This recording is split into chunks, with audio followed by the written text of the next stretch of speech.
Elo Hell in Marvel Rivals is not a real thing. If you don't know what Elo Hell is, basically there's a lot of people in Platinum, Gold, Silver, the lower ranks who believe that they are genuinely stuck solely because of their teammates. They believe that if they have better teammates, they would be able to rank up.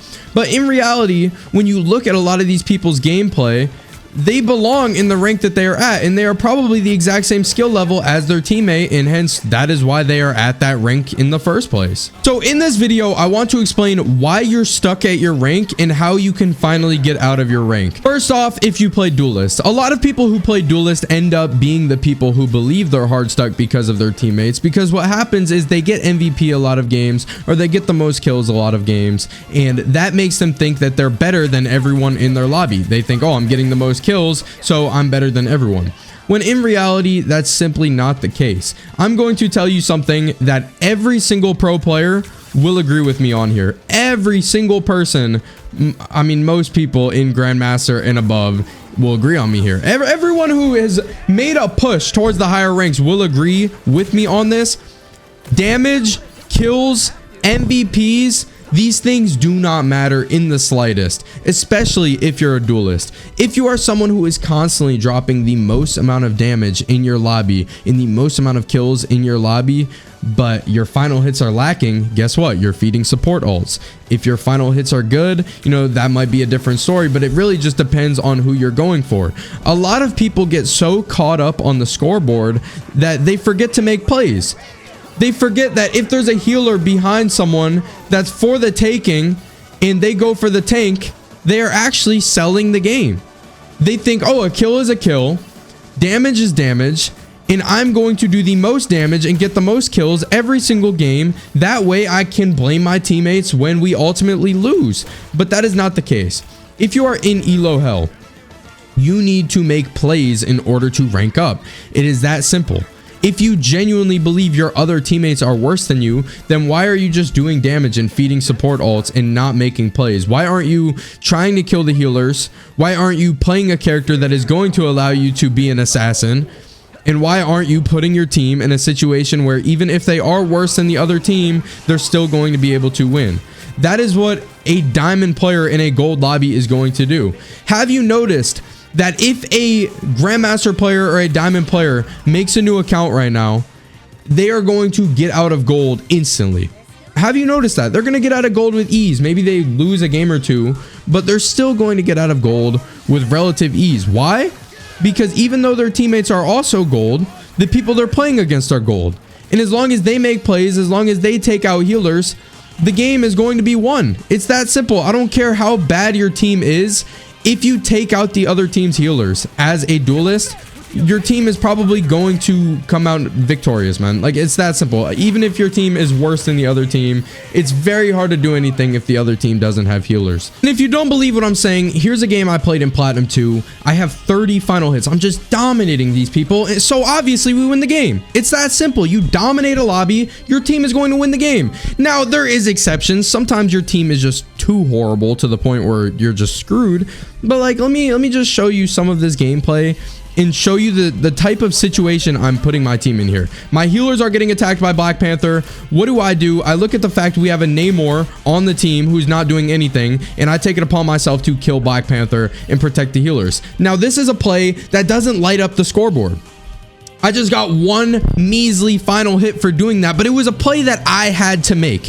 It was a play that if I didn't make, no one else was going to make it, man. So I made the play. Now I'm going for Luna. Once again, I could go for a random duelist, but Luna is now dead. Luna is now dead. They are short one healer, and we are most likely going to win this interaction as long as I can go for that other healer at this point. I'm going for this guy because he's already low. He's not getting healed because there's a healer all the way in the back. And now I can go for this tank.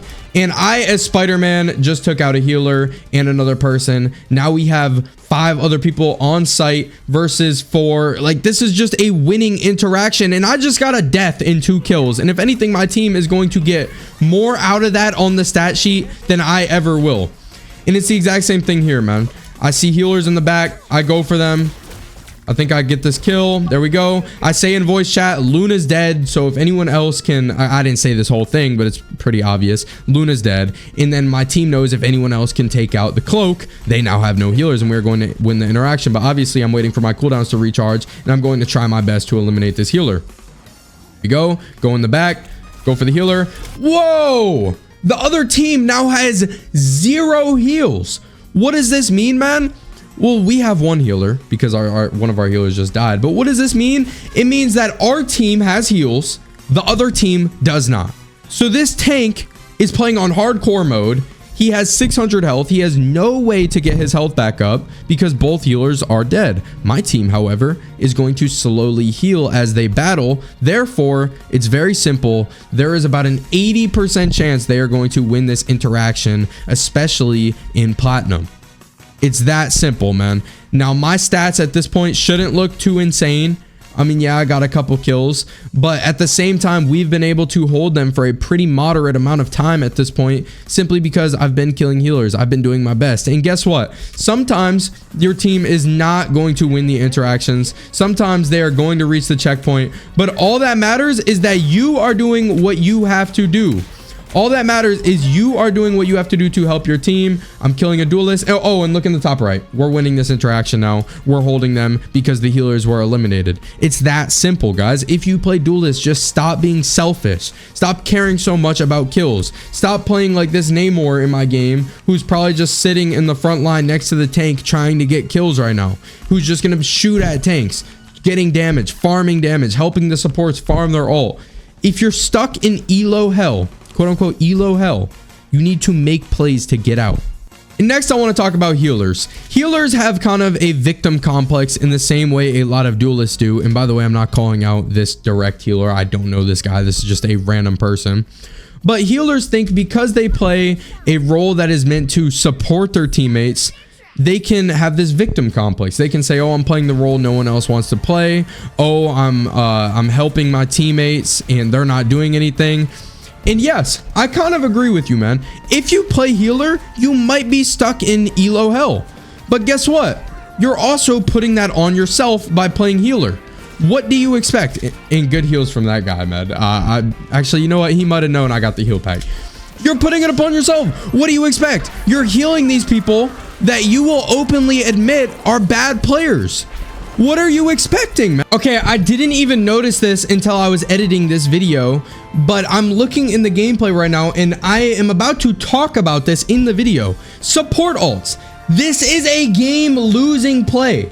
Our 2 supports just ulted at the exact same time. So if you're a support player and you think that you can't throw the game, you absolutely 100% can throw the game, and this is the main way that you do it right here, ulting at the same time. I'm about to talk more about it, but make sure you subscribe if you haven't already. I know it's the middle of the video, man, so if you're enjoying, make sure to subscribe. Hold on, I'm gonna give you 4 seconds.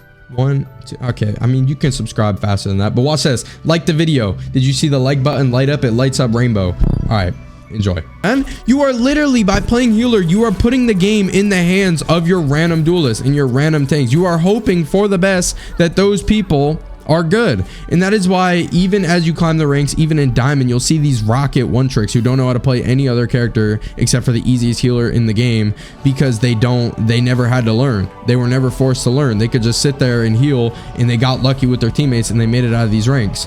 But at the same time, I don't want you to think as a healer, I don't want you to have this victim complex. Same thing. I don't want you to have this victim complex because 1, you're choosing to play healer, and 2, you can still sell the game as a healer. Like this guy being too far in the front lines here. And that's just a bad play. I'm not saying that he sold the game, but you can still make bad plays as a healer. I don't want you to think you're playing perfect just because you're playing a support role and every time you die, it's the fault of your teammates. You can still make mistakes, especially with your support ult. Your support ult is the most important thing in this game right now, by far. They're going to nerf the support ults very soon, in my opinion. There's no way they keep them like this, because right now support ults can decide whether a game is a loss or a win. So if you're using healer, you're not educated on how to use your support ults. You might think you're educated, but at the same time, even in platinum lobbies as Spiderman, you would be surprised how many times I jump a support and they panic and pop their ult. That could be you, man. So I would recommend watching a video. I'm sure There's guides online for healers that talk about when to use your support ult. But if you just think it's common sense, or if you think it's this type of thing where you can just use it whenever you feel like it, it's really not. And you've probably sold a game or two by having that mindset. And I know that's something you might not want to hear, but it's just facts. I'm sorry. You have to study up if you want to play healer, just like any other role. And if you're really playing a good healer and you're popping your ults at the right time, I don't know what to tell you besides you might want to switch. If you're solo queuing with healer, you are putting the game in the hands of teammates that are the same rank that you are trying to get out of. If you're trying to get out of Plat 2 and you're healing other Plat 2 healers or other Plat 2 players, what do you expect? You're relying on Plat 2 players to get you out of Plat 2. How does that work, man? It's literally RNG on that point. You might want to switch to Duellist or tank if you're actually stuck, or queue up with people you know, or find people in the games that you can invite and get that rolling. And then finally, tanks. Now, people like to think that tank is a role that relies solely on your healers, but in reality, that's not the case, man. And you can even see this Groot kind of proving that as he's making plays here. Yes, you need healers, but at the same time, a gold level healer probably knows to target the tank. And if you say in voice chat, heal me, just focus on me, most likely they're going to listen because they should have some understanding of their job as a healer. I say, as this guy is getting annihilated, where the healers at? They are just kind of ignoring him. I mean, he's taking a lot of damage here, but I mean, once again, it just comes down to your role, man. I mean, you're relying on people you don't know. That's why it's so important, in my opinion, to pick up a duelist that doesn't rely on teammates. Let me think of some examples here, or let me show you some examples here, rather. If we go to heroes, a few characters that don't really rely on their teammates being good. I mean, we have backline duelists such as Hawkeye, such as Gila. Drop heroes, like, I mean, Iron Fist is so bad. Obviously, he relies on his teammates, but assassins like Psylocke, Moon Knight, Spiderman, Magik, Black Panther, Star-Lord. These are characters. Venom is another character, really, because he's kind of a drop hero and he provides a lot of his own health. Winter Soldier does kind of rely on his teammates, in my opinion. There's a lot of characters in this game where that if you genuinely are a diamond level player that is hard stuck gold, you can pick up those characters and make a huge difference in your games. Are you going to win every single game because you switch to a character like that? Probably not, but you're going to give your team a lot better chance. So the main takeaway from this video, if you're playing healer, learn how to use your ults perfectly. If you're playing duelist, focus only on healers. Don't worry about the scoreboard. Don't worry about what your team says about you if you're not looking good on the scoreboard, because just do your job and you know, provide your team with opportunities to win. I don't know why my Premier Pro is opening, but then if you play tank, probably play a tank who doesn't rely too much on their healers, and definitely communicate with your healers if they're not giving you heals. Obviously, it's a 6v6 game. You're going to have trouble winning if you're on your own, but you can definitely put yourself in situations to where you can get out of these ranks that you're stuck in. Hope this video helped. Make sure to subscribe if you are new and want more Marvel Rival content. Leave a like on the video if you enjoyed, and leave a comment once you rank up if you follow any of the advice in this video. I'll see y'all later.